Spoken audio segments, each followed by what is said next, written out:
Meus irmãos e minhas irmãs, o texto que pretendo compartilhar com vocês nessa noite é o texto que nós lemos alternadamente, em Mateus 6, os versículos de 1 a 6. E você há de se lembrar quando nós lemos que Jesus, ele foi para a sua terra, ele foi para a sua casa, ele foi para junto dos seus, ali em Nazaré, e ele chegou lá e foi para o lugar onde se esperava estar, na sinagoga. Ele foi para lá para adorar a Deus, para poder compartilhar sobre a lei e os profetas. Ele assim o fez. E as pessoas se maravilharam com tudo aquilo que ele trouxe, que ele falou, que ele disse. Isso foi muito especial. Você leu isso. De onde é que veio esse homem? Mas imediatamente aquele povo passa da maravilha para o questionamento. E são dois questionamentos que primeiro discute a condição social de Jesus. Afinal de contas, era um carpinteiro. E um carpinteiro não fazia parte da parcela superior da sociedade. E segundo, eles começam até numa certa ironia a falar da sua própria família. E o fazem de uma maneira discriminatória, quando eles falam, vem cá, esse não é o filho de Maria? E falar e afirmar assim como a gente vê um preconceito estruturante ainda hoje, naquela época assim o era.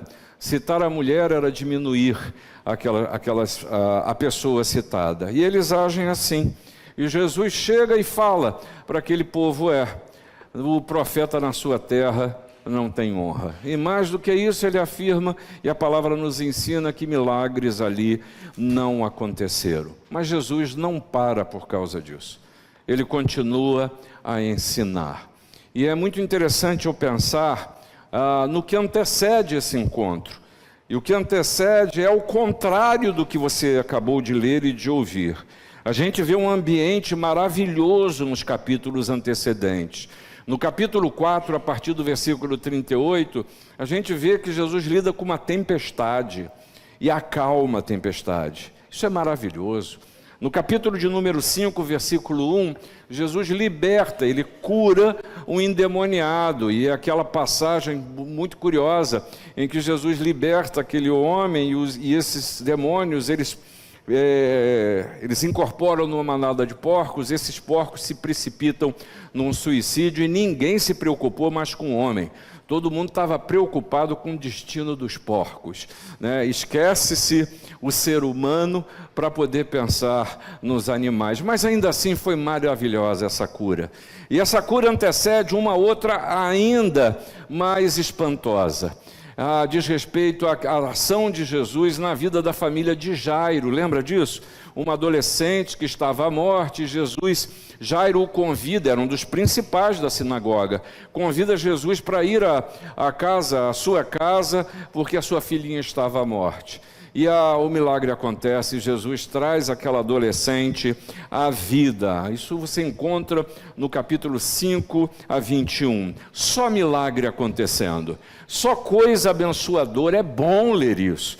É bom a gente saber disso, a gente quer respirar coisas assim, a gente quer olhar para o amanhã, uma segunda-feira, e que ela não seja mais uma segunda-feira, em que a gente possa ver boas coisas, coisas novas. É bom saber que milagres aconteçam. Nós queremos que milagres aconteçam em nossa vida. Para alguns tem, quem sabe, há uma expectativa de algo grandioso, mas para outros o milagre que quer ver são coisas simples. Mas é importante que a gente saiba, primeiro, que milagre, os eventos chamados miraculosos, são aqueles que ultrapassam os nossos limites, ultrapassam as nossas circunstâncias naturais. E aí a certeza que o milagre não é só esse teto abrir e uma iluminação vir e Deus aparecer. Um milagre, mas se você olhar com os olhos da fé, você vai perceber que na sua caminhada pequenos milagres acontecem, pequenos aos nossos olhos. Você vai perceber que o dom da vida é um milagre. Você vai perceber que poder dizer Ebenezer, até aqui, me ajudou o Senhor, ou nos ajudou o Senhor, isso é um atestado que o milagre da presença, da condução, do refúgio, da fortaleza que é o Senhor, continua a acontecer, mas o quadro muda. E a gente muitas vezes se vê em cenários como esse que passa a acontecer, dentro da própria casa de Jesus. É sobre isso que eu quero compartilhar com você. Cenários possíveis no encontro com Jesus. E o primeiro deles que você vê é aqueles que são impressionados pelos discursos. É isso que você lê no versículo 2. Porque há pessoas que elas são maravilhadas pelas palavras, acham tudo muito belo, acham tudo muito bonito, leem a palavra de Deus e chegam a suspirar. Alguns têm nas suas casas, antigamente se tinha muito, eu nunca mais vi, a famosa caixinha das promessas. Vocês lembram disso? É aquela caixinha que tinha, você tirava um versículo, e eu nunca vi. Uma vez minha mãe estava com aquilo em casa, eu me impressionei, porque eu pegava um versículo, só tinha coisa boa. Pegava outro versículo, só tinha coisa boa. Aí eu fui pegando aquele negócio e falei assim, ué, gente, então não tem nenhuma cobrança, não tem nenhuma responsabilidade. Ah, é bom eu ler, entrego o meu caminho ao Senhor, confia nele, e o mais... É tão bom eu ler o seguinte, o Senhor é o meu pastor e nada... É maravilhoso tudo isso. Ah, pode a tristeza durar uma noite, mas a alegria vem... É tudo Bíblia mesmo. É tão bom ouvir essas coisas. Mas tem gente que utiliza, ou utilizava a caixinha das promessas, muito mais, quem sabe, como um mecanismo de autoproteção, de autoconvencimento. E não como um testemunho da sua própria fé. Pois aqueles homens e mulheres aqui, maravilhados pelas palavras ouvidas de Jesus, mas não perceberam ali a voz de Deus. E hoje, eu e você sofremos o risco de vivermos uma coreografia religiosa. Vem à igreja, mas isso não faz nenhuma diferença na vida. Canta tudo, ora tudo, mas sai do jeito que entrou. Gosta das coisas, mas não percebe que Deus está falando contigo. É muito fácil, e às vezes até, e eu repito aqui, e você tem me ouvido falar isso, pedindo a Deus, Senhor, traz cativa a nossa mente, o nosso coração, para o culto que nós estamos prestando. Porque facilmente, eu e você agora, por exemplo, já estamos organizando a agenda da semana, e perdemos. Aí quando eu falo isso, você se assusta, e é mesmo, eu tenho tanta coisa, já foi embora, já era. E a gente perde a oportunidade de viver não só a intimidade, mas a intensidade de um relacionamento com o Senhor. Ah, eu posso gostar das coisas, das músicas, eu posso ser sensibilizado pelas orações, pelo texto da palavra, mas não perceber que é Deus que está falando, que é Jesus que estava aqui dizendo. E aí eu posso até culpar o lugar, posso culpar as circunstâncias da vida, posso culpar as pessoas, mas não percebo que o problema é que a gente pode estar falando de religião, mas perder a perspectiva de que Deus está nos falando. Maravilhados por ouvir, mas sem efeito na existência. Mas aqueles também que se maravilham, como você leu aqui, como que sabedoria é essa que lhe foi dada? Maravilhados pela sabedoria, sem discernir que quem estava falando é o Filho do Deus vivo. Era Jesus, é aquele que é Salvador, é aquele que é Senhor, é aquele que declara, eis que estou convosco todos os dias da sua vida. Aquele que é presente, aquele que ensina, que conduz e que sabe que eu e você precisamos dele. Irmãos, um dos grandes postulados da Reforma foi o livre exame das Escrituras. Você já ouviu sobre isso? Por isso a Bíblia foi traduzida para a linguagem do povo e entregue nas mãos das pessoas. Isso foi maravilhoso. Hoje todo mundo lê a Bíblia, ou melhor, pode ler a Bíblia. E a história revela que grandes homens, muito sábios na palavra de Deus, fizeram diferença no seu tempo. Em nosso tempo, hoje, nunca se publicou tanto livro baseado na palavra de Deus. Versões da Bíblia existem centenas. Bíblias de estudo são lançadas quase que mensalmente, mas que diferença isso faz na minha vida? Por isso, Igreja de Botafogo, e me permita você que nos visita, eu quero desafiá-lo a isso também. Você já leu a Bíblia toda? Esse ano nós estamos refletindo sobre a intimidade com o Senhor, buscando a intimidade com o Senhor, e a intimidade com o Senhor, ela não é construída com coreografia, ela é construída com conhecimento da palavra de Deus. Não leia a palavra só quando você acha que necessita, porque você sempre necessita. Se permita edificar pela palavra de Deus. É muito bacana eu dizer, eu falar aquilo que em Lamentações nós encontramos. Quero trazer à memória aquilo que pode me dar. A gente sabe de cor, mas isso não é um mantra. Trazer à memória o que pode dar esperança, eu preciso ter a memória. Eu preciso conhecer com quem eu estou lidando, com o Senhor que eu digo temer, com Jesus que eu proclamo ser o meu Senhor e meu Salvador. O Deus que nos cria e nos sustenta não nos larga à morte, Ele nos ensina como nos relacionarmos com eles. Não é só ficar maravilhado pela sabedoria, é viver o dia a dia a sabedoria que o próprio Senhor nos oferece. Mas há pessoas, como a gente vê aqui, que se maravilham pelos acontecimentos, mas não discernem que quem está falando é o Salvador. E hoje é um dia especial em todos os sentidos, e nós vamos nos sentar, estamos assentados ao redor dessa mesa, para celebrar que Jesus morreu por nós, mas ressuscitou. É a mensagem do Evangelho para você, dizendo: é possível as suas impossibilidades.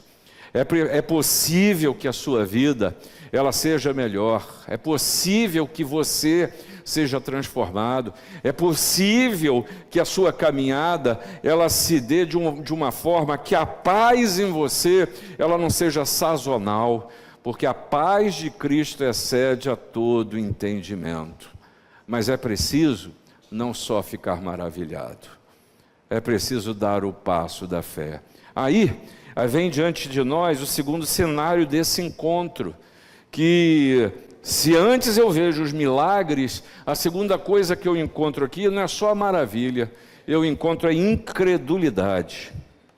E aqui eu estou falando que tenho certeza que é para, se não 90%, 100% de gente que é crente, gente que tem fé, mas hoje em dia nós vemos uma fé que é incrédula. Você percebe? Sabe onde acontece tudo isso nesses 6 versículos? Dentro da sinagoga, dentro do lugar de adoração.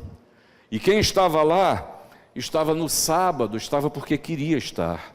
Quem estava lá foi prestar culto. Quem estava lá sabia que o objetivo era ler o texto sagrado e nele refletir.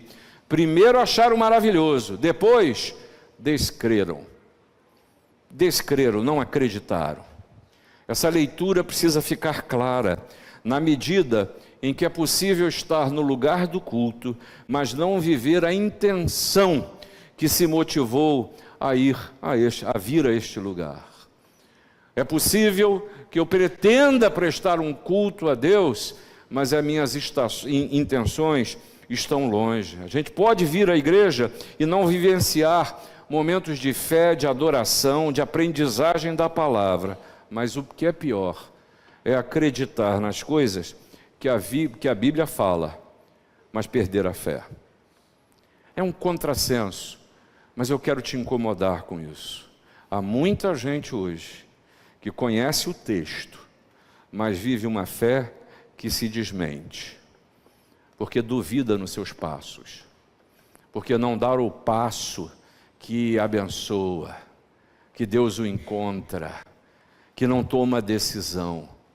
E algumas pessoas acham que o máximo que precisam fazer na vida é chegar até o batistério.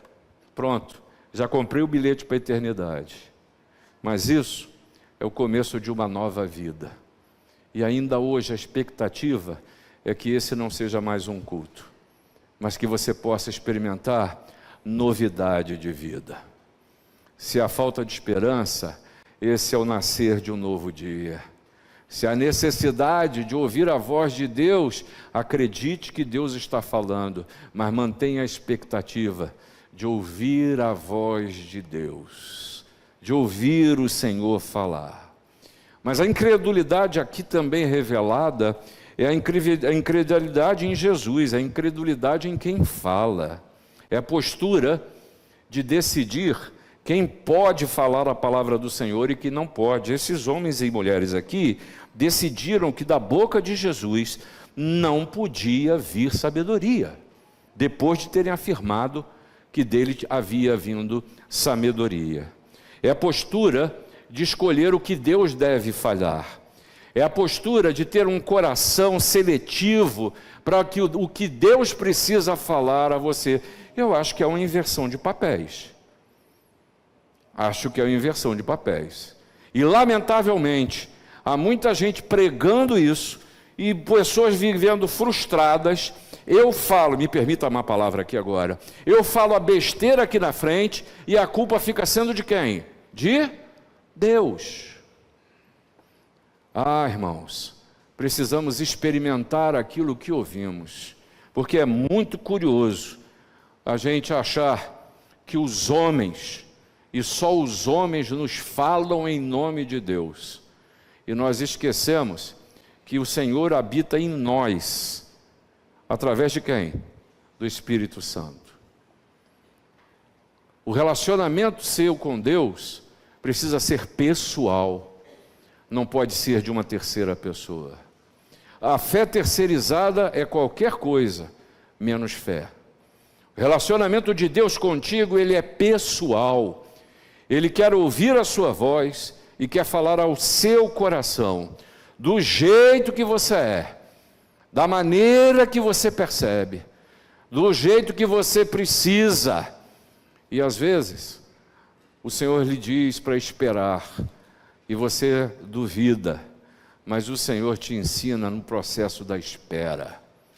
O Senhor te ensina no processo de crescimento na sua vida.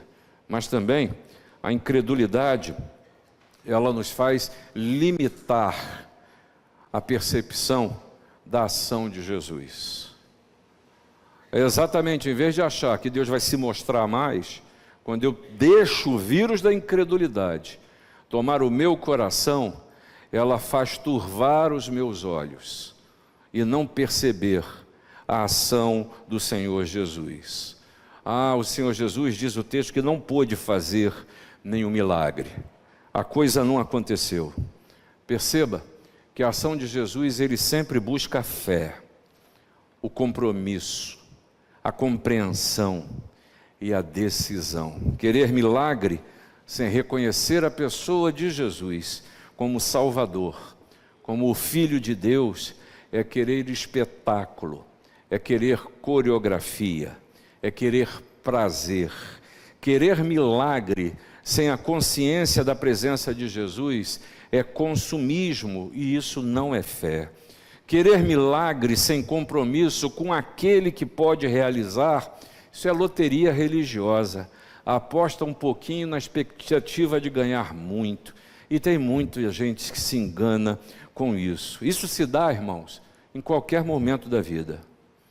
Isso se dá quando a vida cristã se torna automática, quando as condições da vida se tornam mais relevantes do que a relação com o Senhor Jesus.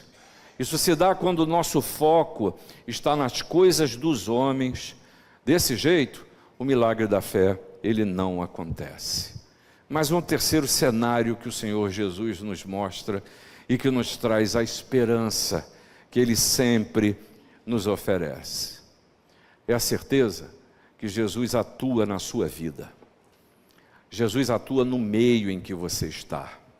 Ele é presente e eu insisto, disse Jesus, eis que estou convosco todos os dias da sua vida. Ele é presente. E o terceiro cenário que você vê aqui é exatamente isso. Ele atua no nosso meio. E eu fiquei impressionado em o Senhor colocar no calendário, não foi fabricado o texto, nós sabemos disso. Calendário cristão deste domingo, o texto do Evangelho é esse daí. É particularmente especial esse texto e essa temática estarem reservado especialmente para esse dia. Hoje nós encerramos as celebrações do aniversário da nossa igreja, 118 anos de história.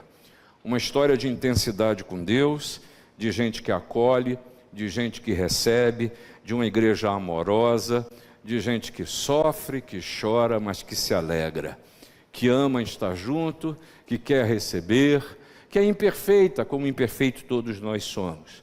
Mas hoje nós celebramos 35 anos de casamento de Duzi e de Andréia. Uma história de um amor intenso, de um casal alegre, de um casal acolhedor, de uma família constituída que expressa o que eles são. A fé que nós vemos em todos eles é uma fé que não é uma fé cheia de milindres.